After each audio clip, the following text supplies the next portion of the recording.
عرفات کو بیان کریں گے تو وہاں ہم بتائیں گے کہ آپ علیہ الصلاۃ والسلام نے انہی دنوں میں حج کیا تھا. اپریل کا مہینہ تھا، غالباً سخت گرمی کا مہینہ تھا. اور آپ علیہ الصلاۃ والسلام کی جو دعا کا دورانیہ ہے وہ ایک اندازے کے مطابق 7 گھنٹے تھا، مسلسل دعا. اور ہمارا یہ حال ہے، ہو سکتا ہے بعضوں کا حال مجھ سے بہت اچھا ہو، عمومی طور پر بات ہو رہی، کہ ہم دعا کے لیے ہاتھ اٹھاتے ہیں، ہمارے ہاتھ نیچے آ جاتے ہیں. ہمیں یاد ہی نہیں رہتا کہ ہم نے اللہ سے مانگنا کیا تھا یا ہم اللہ سے کیا مانگے. تو دعا مانگنے کو سیکھنا ہے، اور دعا مانگنے کو سیکھنے کے لیے کہیں جانے کی ضرورت نہیں ہے، بس آپ دعا مانگنا شروع کر دیں.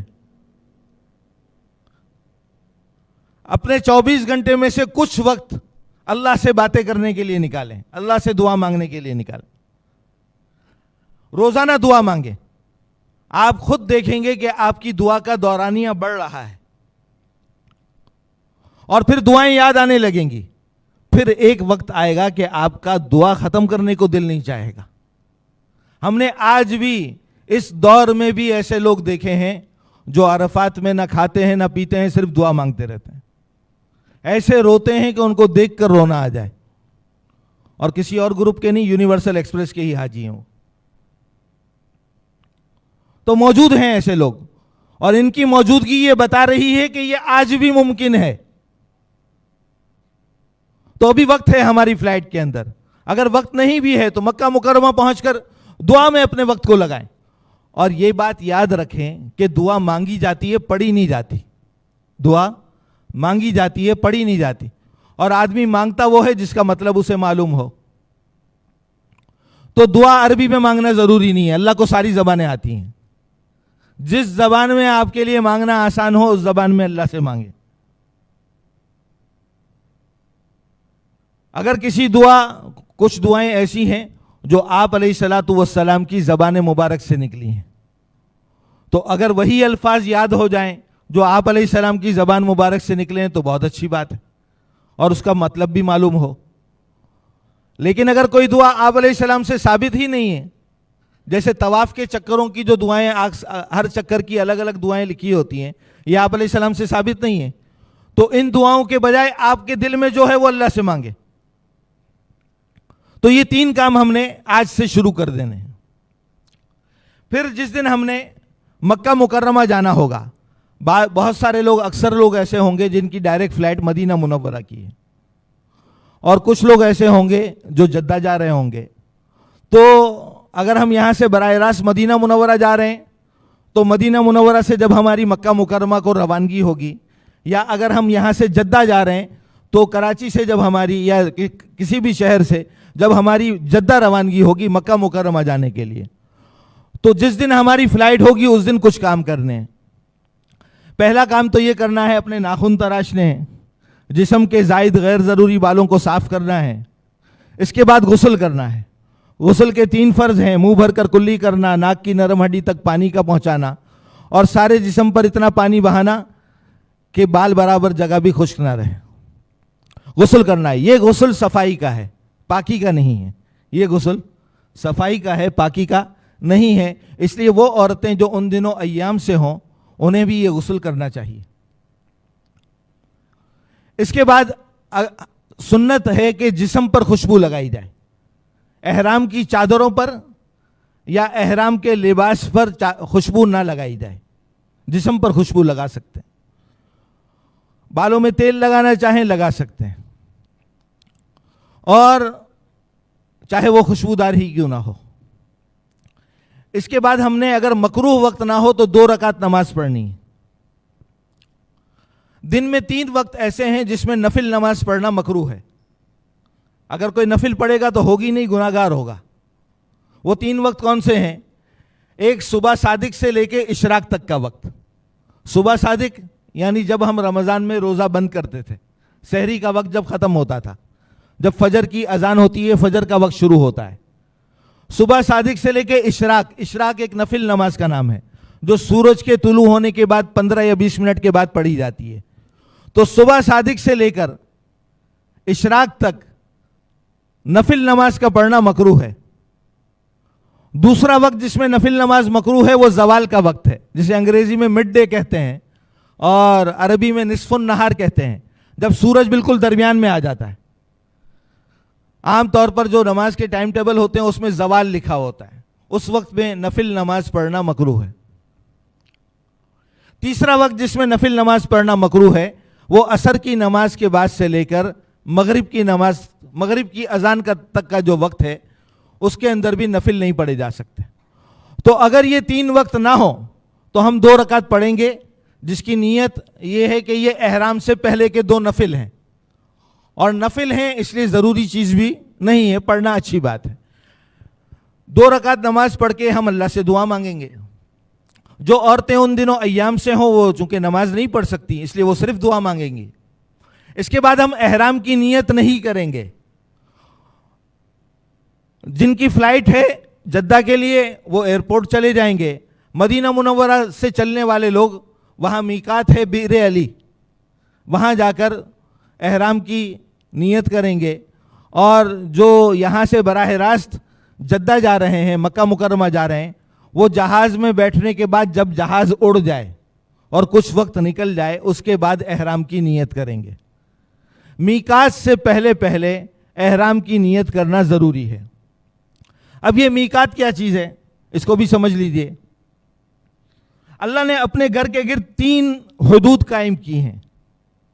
آسان لفظوں میں 3 4 دیواریاں ہیں، 3 باؤنڈری والز ہیں، وہ نظر نہیں آتی، حدود ہیں، اور یہ حدیث سے آپ علیہ الصلوۃ والسلام نے ان کو مقرر فرمایا ہے۔ ٹھیک ہے جی۔ تو جو سب سے پہلی باؤنڈری ہے بیت اللہ کے ساتھ جو ملی ہوئی ہے، یعنی ہم جب پاکستان سے جائیں گے تو وہ سب سے آخر میں آئے گی، اسے حرم کہتے ہیں۔ حدود حرم آپ نے بار بار سنا ہوگا، حدود حرم۔ تو یہ حرم ہے۔ حرم کہتے ہیں قابل احترام جگہ کو۔ تو وہ ایسی قابل احترام جگہ ہے کہ وہاں درخت کا کاٹنا بھی جائز نہیں، چاہے آدمی احرام میں ہو یا نہ ہو۔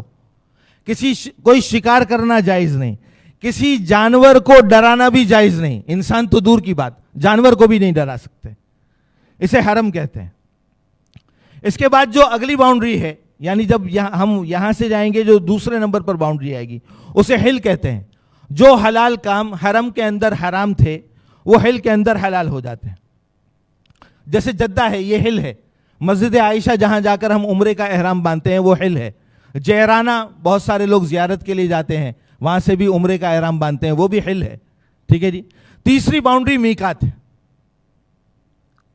میقات کا حکم یہ ہے کہ جو لوگ میقات کی دوسری طرف رہتے ہیں، جیسے ہم پاکستان والے یا مدینہ منورہ والے، ان کے لیے ضروری ہے کہ اگر ان کو میقات کراس کرنی ہو اور ان کی نیت ہو مکہ مکرمہ جانے کی تو ان کے لیے احرام باندھنا ضروری ہے۔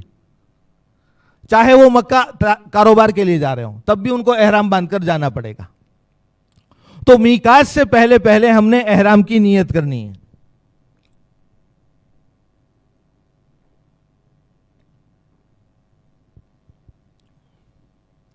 اگلی بات یہ کہ احرام کیا چیز ہے۔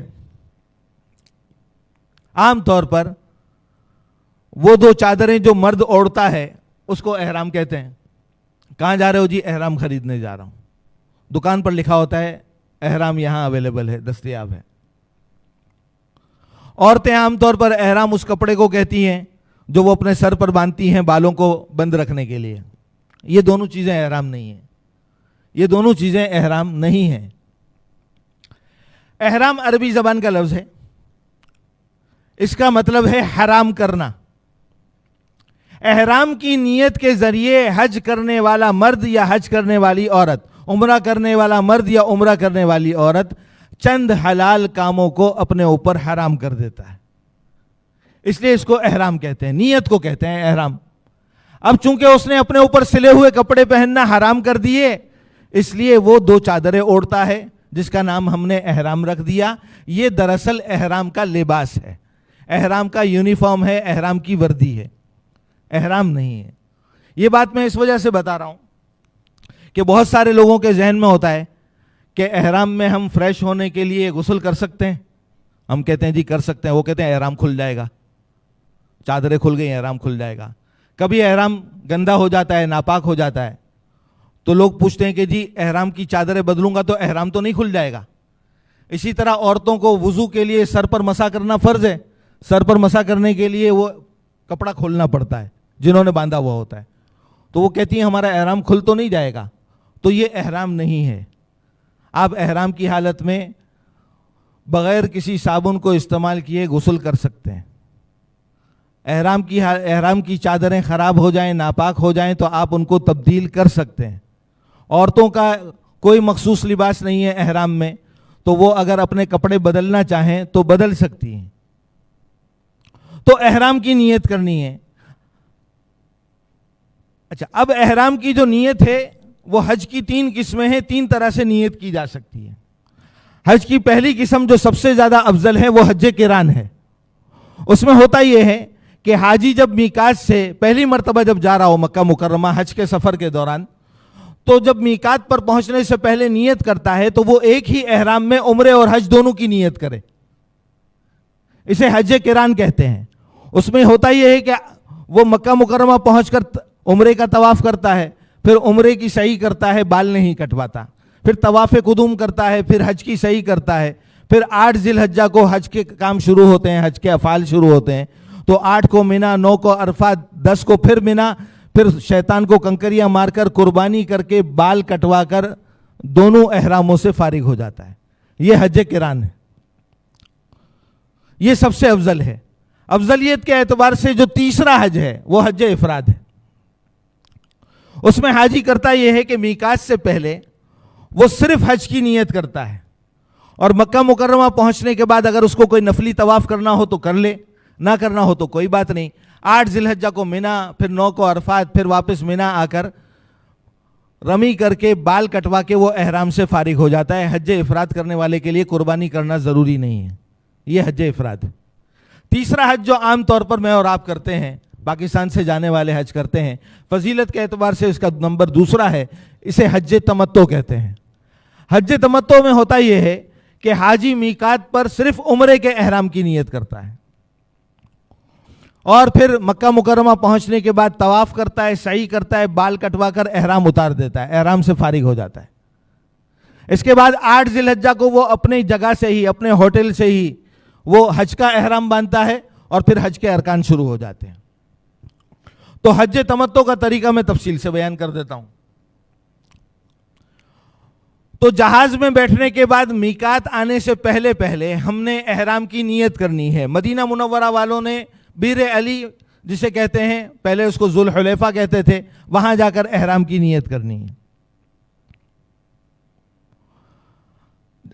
کراچی سے جب جہاز چلتا ہے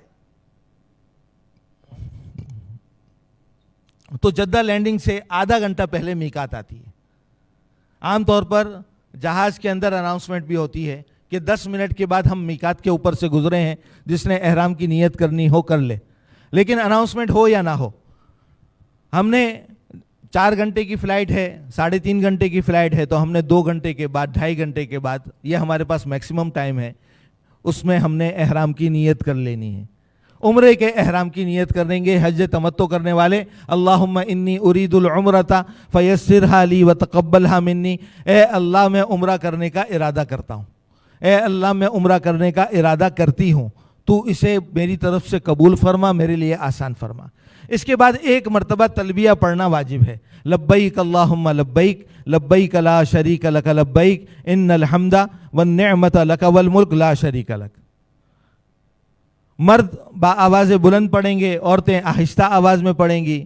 کوشش کریں جب بھی تلبیہ پڑھیں 3 مرتبہ پڑھیں, اور 3 مرتبہ تلبیہ پڑھنے کے بعد درود شریف پڑھیں جو آپ کو یاد ہو, اور اس کے بعد یہ دعا مانگیں, اللہم انی اسألک رضاک والجنہ وَأَعُوذُ بِكَ مِنْ غَضَبِكَ وَالنَّارِ. اے اللہ میں تجھ سے جنت اور تیری رضامندی کا سوال کرتا ہوں, اور جہنم اور تیرے غصے سے پناہ چاہتا ہوں.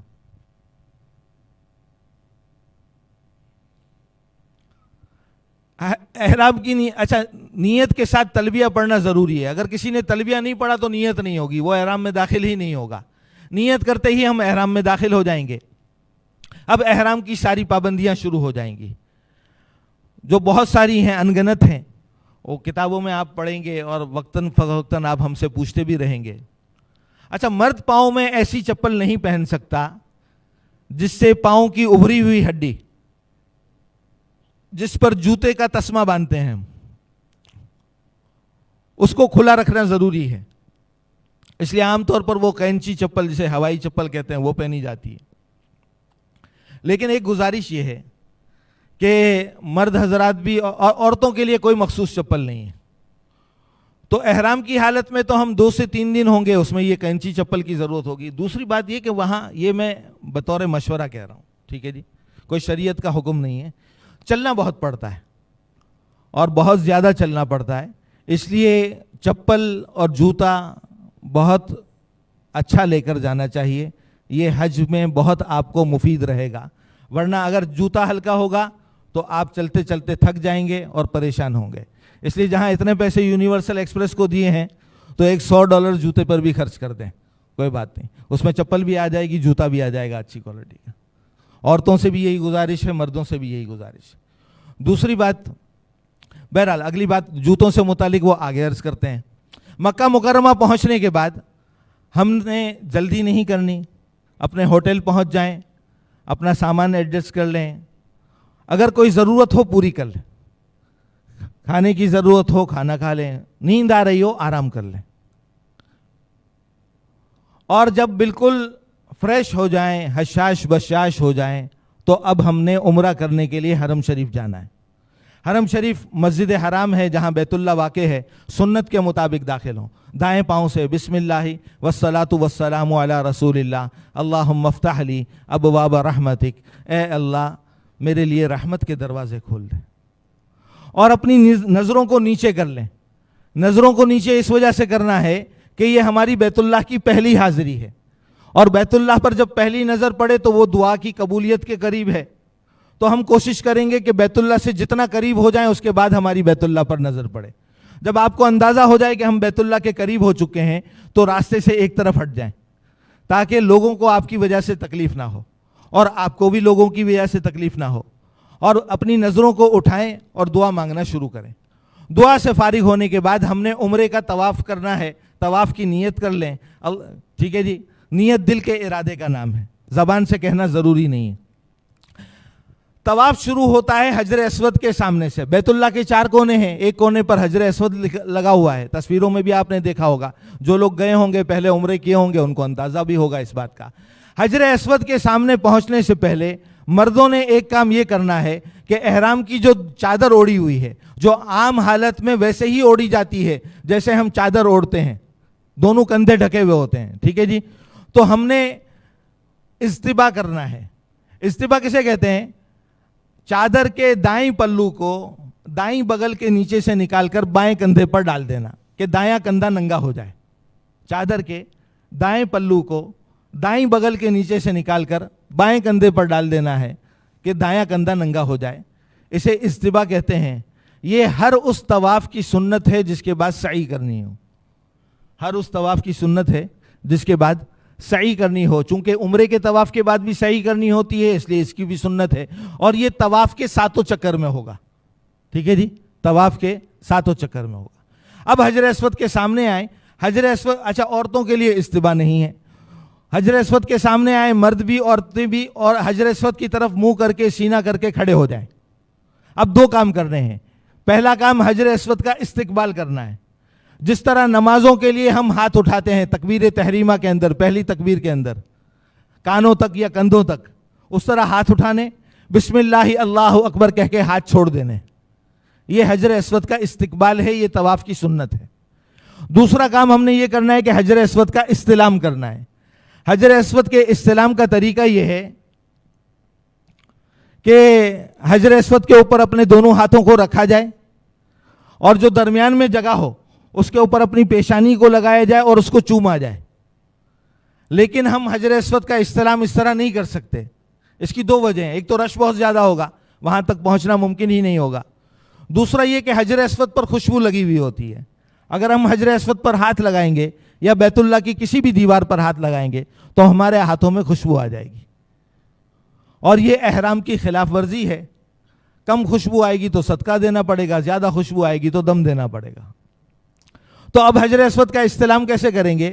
حجر اسود کی طرف اپنے دونوں ہاتھوں کو پھیلا لیں اور بسم اللہ اللہ اکبر کہہ کر اپنی ہتھیلیوں کو چوم لیں. یہ حجر اسود کا استلام ہے. پھر اپنے قدموں پر گھوم جائیں, قدم زمین سے نہ ہلیں اور اتنا گھومیں کہ بایاں کندھا حجر اسود کی سیدھ میں ہو جائیں اور طواف کرنا شروع کر دیں. مرد طواف کے پہلے 3 چکروں میں رمل کریں گے. رمل کہتے ہیں پہلوان جس طرح اکھاڑے میں اکڑ کر چلتا ہے اس طرح چلنا. ہر اس طواف کے اندر جس کے بعد سعی ہو, طواف کے پہلے 3 چکروں میں رمل کرنا سنت ہے اور آخر کے 4 چکروں میں رمل نہ کرنا سنت ہے. یہ رمل کرنا عورتوں کے لیے نہیں ہے. تو طواف کرنا شروع کریں گے اور طواف جو ہوتا ہے وہ اینٹی کلاک ہوتا ہے, ٹھیک ہے جی, گھڑی کی مخالف سمت. تو حجر اسود سے چلنا شروع کریں گے. مرد رمل کریں گے, عورتیں رمل نہیں کریں گی. بیت اللہ کے دروازے کو کراس کریں گے. آگے حتیم آئے گا. بیت اللہ کے ساتھ ایک ڈی شیپ کے اندر ایک چھوٹی سی دیوار کھڑی ہوئی ہے, اسے حتیم کہتے ہیں. اس کے اوپر سے گزریں گے. اندر سے گزرنے کا ویسے بھی آج کل راستہ بند ہے, لیکن اگر کھلا ہوا ہو تب بھی اس کے اندر سے نہیں گزریں گے. اور حتیم کے اوپر سے ہوتے ہوئے حجر اسود سے جو پہلے والا کونا ہے وہاں پر آئیں گے. اسے رکن یمانی کہتے ہیں, ٹھیک ہے جی. رکن یمانی کا حکم یہ ہے کہ اس کا بھی استلام کیا جاتا ہے اور اس کے استلام کا طریقہ یہ ہے کہ اس پر دایاں ہاتھ لگایا جائے اور اپنے ہاتھ کو چوم لیا جائے. لیکن ہم احرام کی حالت میں رکن یمانی پر ہاتھ نہیں لگائیں گے. وہی وجہ ہے, خوشبو لگی ہوئی ہوگی. جب احرام سے فارغ ہو جائیں گے, نفلی طواف کریں گے اور موقع ملے گا تو رکن یمانی کا استلام کر لیں گے. البتہ رکن یمانی کا اشارے سے استلام نہیں ہوتا جس طرح حجر اسود کا ہوا تھا. اچھا, پورے طواف کے دوران رکن یمانی سے لے کے حجر اسود تک ایک دعا پڑھنا آپ علیہ الصلوۃ والسلام سے ثابت ہے. ربنا آتنا فی الدنیا حسنہ وفی الآخرۃ حسنہ وقنا عذاب النار. اے اللہ ہمیں دنیا کی بھی بھلائی عطا فرما, آخرت کی بھی بھلائی عطا فرما اور ہمیں جہنم کے عذاب سے بچا. اس کے علاوہ اکثر دعائیں جو کتابوں میں لکھی ہوئی ہیں کہ ہر چکر میں پڑھی جائیں وہ آپ علیہ السلام سے ثابت نہیں ہیں. اب بعض